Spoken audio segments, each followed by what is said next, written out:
اعوذ باللہ من الشیطان الرجیم بسم اللہ الرحمن الرحیم۔ نماز تہجد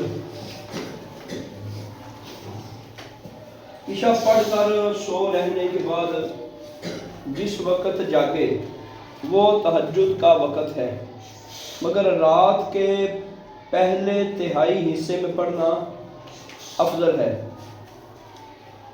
اچھا، یہاں وہ کہہ رہے ہیں کہ عشاء کی پڑھ کر جب بھی وہ سوئے گا، عشاء پڑھ کر جب سوئے گا اور اٹھے گا وہ نماز تہجد ہے۔ عشاء پڑھ کر جب سوئے گا، عشاء کتنے بجے ہو رہی ہے آج کل؟ 7:15 بجے۔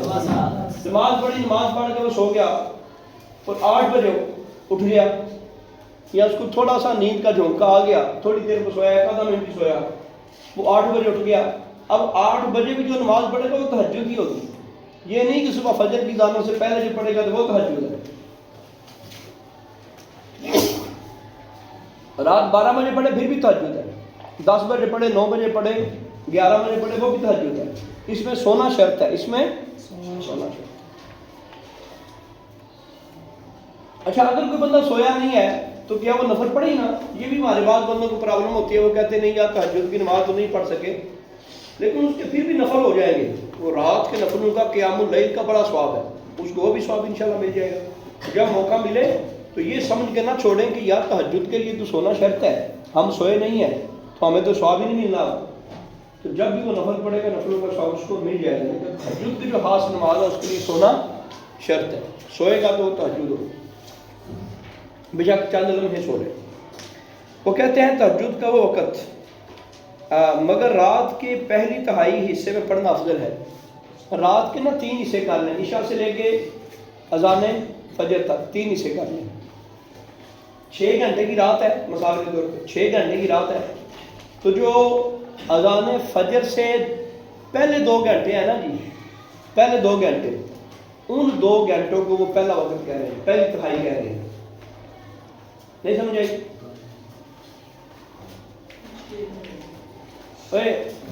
عشاء کتنے بجے ہو رہی ہے؟ 7:15 بجے۔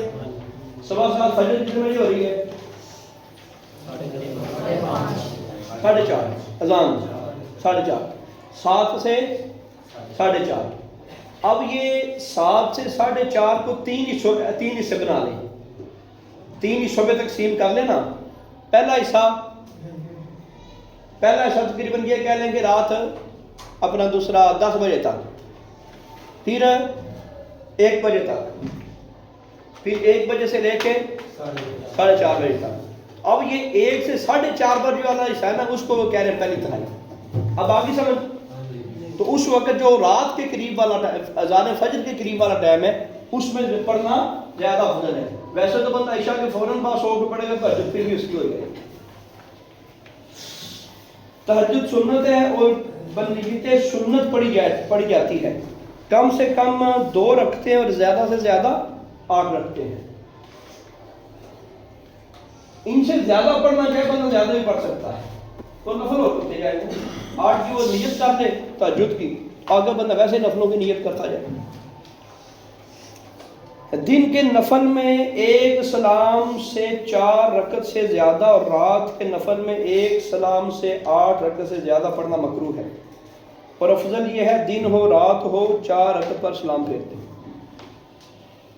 زیادہ لمبی بندہ جو نفلی نمازیں ہیں نا، نفلی نمازیں ہیں، وہ بندہ 12 24 30 50 بھی ایک نفل کے ساتھ ایک سلام کے ساتھ پڑھ سکتا ہے، ایک سلام کے ساتھ پڑھ سکتا ہے۔ اس کی ہر اتحیات آخری ہے، قد آخیرہ ہے۔ نفلوں کی سنت غیر موقدہ کی ہر اتحیات کیا ہے، ہر قادہ کیا ہے، ہر تشہد کیا ہے، قادہ اخیرہ۔ مسئلہ یہ بیان کر رہے ہیں، دن کے نفل میں 1 سلام سے 4 رکعت سے زیادہ کے کام شام پڑھ سکتا ہے بندوں کو۔ بندہ کسی نے آواز دینی ہے، کسی نے کوئی کام دینا ہے، اب ایک بندے کو کوئی ضروری کام ہے، اگر اس نے 8 کا نیت کی ہوگی تو وہ کتنی دیر انتظار کرتا رہے گا؟ تو رات کے وقت اتنے زیادہ کام نہیں ہوتے، تو وہ کہتے ہیں رات کے وقت 8 کی نیت بنا کر سکتا ہے 1 سلام کے ساتھ، اور دن کے وقت زیادہ سے زیادہ 4 ایک سلام کے ساتھ پڑھ سکتا ہے، اور ان سے زیادہ پڑھنا مکروہ ہے۔ لیکن اگر دن کے وقت ہی بندہ 20 اکٹھے نفل پڑھنا شروع کر دے تو پڑھ سکتا ہے ایک سلام کے ساتھ۔ رات کے وقت 2 کر کے پڑھے، جتنے 2 کر کے پڑھیں گے یہ تو زیادہ افضل ہے نا جی۔ عمومی طور پہ دن کے وقت 4 سے زیادہ پڑھیں گے ایک سلام کے ساتھ اکٹھے نفل تو پھر مکروہ ہے۔ رات کے وقت میں 8 سے زیادہ پڑھیں گے تو مکروہ ہے۔ مکروہ کا مطلب کیا ہے؟ یہ پسند نہیں کیا گیا، لیکن پڑھ سکتا ہے۔ جب 2 رکعت سے زیادہ نفل کی نیت ہو تو ہر 2 رکعت پر قضا کرنا ہوگا۔ ایک ساتھ 2 رکعت سے زائد نفل میں شرائط دشوار ہیں، اس لیے آسانی 2 رکعت کر کے پڑھنے میں ہے، اور بہتر بھی یہی ہے۔ ہر تیسری رکعت کہاں سے شروع کریں گے؟ سبحان اللہ سے۔ ہر تیسری رکعت کہاں سے شروع کریں گے؟ اور ہر دوسری رکعت کتنی پڑھیں گے؟ والی مومنین یوم یقوم الحساب تک۔ جب 4 نفل پڑھیں گے یا 8 نفل پڑھیں گے؟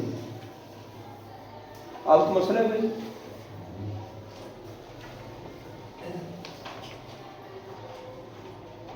اشراق کی نماز یہ بھی سنت ہے۔ فجر پڑھ کر درود شریف وغیرہ قرآن کی تلاوت یا جو ذکر اذکار کرنا ہے وہ کرتے رہیں۔ جب سورج ذرا اونچا ہو جائے، یعنی کم سے کم نکلنے کے 20 منٹ گزر جائیں تو 2 رکعت پڑھے۔ یہ نماز کون سی ہے؟ اشراق کی نماز کی فضیلت میں حدیث پاک بیان کریں گی، وہ لگی ہوئی ادھر عمرے اور حج کا ثواب۔ عمرے اور فجر کی نماز پڑھے، فجر کی نماز کے بعد ذکر اذکار میں لگا رہے، جب سورج طلوع ہو اس کے 20 منٹ بعد وہ 2 رکعت ادا کرے تو عمرے اور حج کا ثواب ادا لے جاتا ہے۔ چاشت کی نماز یہ بھی سنت ہے، کم سے کم 2 رکعت، زیادہ سے زیادہ 12 رکھتے ہیں، اور 12 ہی پڑھنا افضل ہے۔ اس کا وقت سورج کے اچھی طرح اونچا ہونے کے بعد سے دہوائے کبریٰ کے شروع ہونے تک ہے، لیکن بہتر وقت چوتھائی دن چڑھے پڑے۔ چوتھائی دن جب چڑھ جائے یعنی سورج بالکل واضح ہو جائے تو اس وقت یہ پڑھے۔ مثلا اشراق ہوتی ہے آج کل کتنے بجے؟ 6:30 بجے، تو تقریباً 7:30 بجے سورج 7:30 بجے 8 بجے کے بعد جو ہے نا 8-9 بجے تو وہ پڑھے گا تو وہ چاشت کا وقت ہوگا۔ وقت کب تک ہے؟ دہوائے کبریٰ، زوال کا ٹائم شروع ہونے سے پہلے۔ زوال کا ٹائم عمومی کتنے بجے شروع ہوتا ہے؟ سارا سال 11:15 سے 12:30 کے درمیان۔ یہ پورا سال نا جی 11:15 سے شروع ہوتا ہے، کبھی یہ اپنا 11:20 ہو جاتا ہے، کبھی 11:30 ہو جاتا ہے، کبھی یہ کتنا ہو جاتا ہے، لیکن یہ 12:30 تک تقریباً رہتا ہے، 12:30 تک رہتا ہے۔ اور یہ کہنے کہ 25 منٹ گرمیوں میں ذرا لمبا ہو جاتا ہے، 45 منٹ تک چلا جاتا ہے، پھر سردیوں میں 25 منٹ تک آ جاتا ہے۔ دن تھوڑا ہوتا ہے نا یہ ٹائم پھر کلوز ہونا شروع ہو جاتا ہے۔ نماز استخارہ حدیثوں میں آیا ہے کہ جب کوئی کسی کام کا ارادہ کرے تو 2 رکعت نفل پڑھے، جس کی پہلی رکعت میں الحمدللہ کے بعد قل یا ایھا الکافرون اور دوسری رکعت میں رحمان شریف کے بعد قل ھو اللہ احد پڑھے، پھر یہ دعا پڑھ کر با وضو قبلہ رخ سوئے رہے۔ دعا کے بعد آخر میں سورۃ فاتحہ اور درود شریف بھی پڑھے۔ دعا یہ ہے، یہ دعا لکھی ہوئی ہے استخارہ کی۔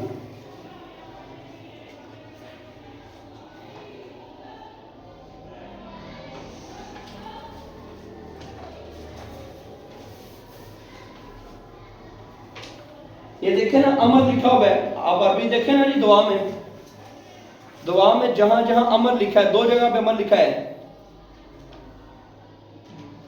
پہلی لائن کے آخر پہ بھی لکھا ہے ان ھذا الامر، اور دوسری لائن کے آگے بھی لکھا ہے امری، نہیں وہ امری کو میرے کام کی طرف ہو جائے، لیکن آگے امرا لکھا ہوا ہے۔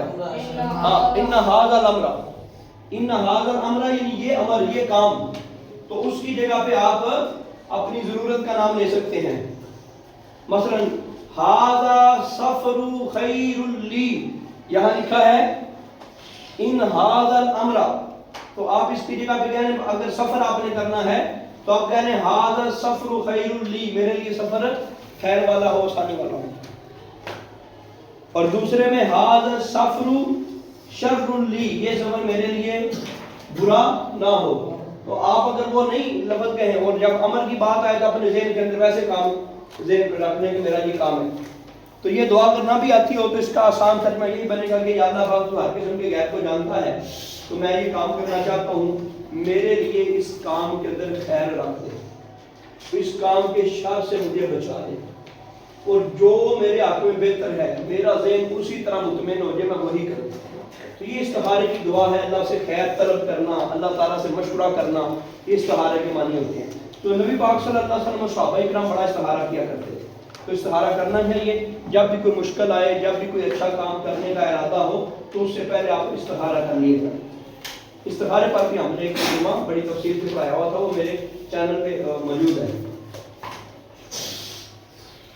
کب استخارہ کیا جائے؟ نیک کاموں جیسے حج، جہاد وغیرہ کے لیے استخارہ نہیں، ہاں ان کے وقت مقرر کرنے کے لیے ہو سکتا ہے. نیک کام تو کرنا ہے، نیک کام تو نیک کام کے لیے بھی استخارہ نہیں، برے کام کے لیے بھی استخارہ نہیں. برا کام تو چھوڑنا ہی چھوڑنا ہے اور نیک کام تو کرنا ہی کرنا ہے. اس لیے ان کاموں کے لیے استخارہ نہیں ہے. ہاں کس وقت کیا جائے یہ بندہ کر سکتا ہے، جس پر آج فرض ہو جائے پھر اس میں استخارے کی ضرورت نہیں، پھر اس نے کرنا ہی کرنا ہے. اور جو آج کے سیزن ہے، آج کے ایام ہے، وہاں اس نے کرنا ہی کرنا ہے. بہتر یہ ہے کہ کم سے کم 7 بار استخارہ کرے، پھر دیکھے جس بات پر دل جمے اسی میں خیر ہے. بعض بزرگوں سے منقول ہے اگر خواب میں سفیدی دیکھے یا سبزی دیکھے اچھا ہے، اور اگر سیاہی سرخی دیکھے تو برا ہے، اس سے بچے. عمومی طور پہ ہمیں خواب نہیں آتے، ہماری نظریں ہماری آنکھیں اتنی تیز نہیں ہیں، اس لیے بس اللہ کی بات کا نفل بار بار پڑھیں اور بار بار دعا کریں. استخارے کا ایک مطلب بالکل دعا ہے، اللہ سے خالص دعا کریں. نماز حاجت، جب کسی کو کوئی حاجت اللہ تعالیٰ سے ہو یا کوئی کام کسی بندے سے یا مشکل پیش آئے تو خوب احتیاط سے اچھی طرح وضو کر کے 2 یا 4 نفل پڑھے. اس کی پہلی رکعت میں الحمد کے بعد 3 بار آیت الکرسی پڑھے، دوسری میں الحمد شریف کے بعد 1 بار قل هو اللہ احد پڑھے، تیسری میں الحمد شریف کے بعد 1 بار قل اعوذ برب الفلق پڑھے، چوتھی میں الحمد شریف کے بعد قل اعوذ برب الناس پڑھے. سلام کے بعد 3 بار هو اللہ الذی لا الہ الا هو عالم الغیب والشہادۃ هو الرحمن الرحیم، پھر 3 بار سبحان اللہ والحمد للہ ولا الہ الا اللہ واللہ اکبر ولا حول ولا قوۃ الا باللہ یہ پڑھے، پھر 3 بار کوئی درود شریف پڑھے، پھر یہ دعا پڑھے جو نیچے دعا لکھی ہوئی ہے کہ یا اللہ پاک میری حاجت کو پورا کرو. اپنی کوئی بھی پھر آپ اردو میں دعا مانگ سکتے ہیں، یا رب العالمین میری یہ مشکل ہے، میرا یہ مسئلہ ہے، حل فرما. گھر کے اندر مشکل بن گئی، پڑھائی کے سلسلے مشکل بن گئی، امتحان نہیں پاس ہو رہا، حافظہ کمزور ہے، یا کسی جگہ پہ لڑائی جھگڑا ہو گیا، یا کوئی کام کرنا چاہتے ہیں وہ ہو نہیں رہا، تو اللہ کی بارگاہ میں یہ حاجت صلاۃ العظیم کی 2 نفل پڑھ سکتے ہیں، 4 بھی پڑھ سکتے ہیں. اچھا اب یہ ساری نمازیں نا یاد کر کے آئیے کل، ٹھیک ہے؟ پیچھے والی پھر دیکھیں. السلام علیکم ورحمۃ اللہ.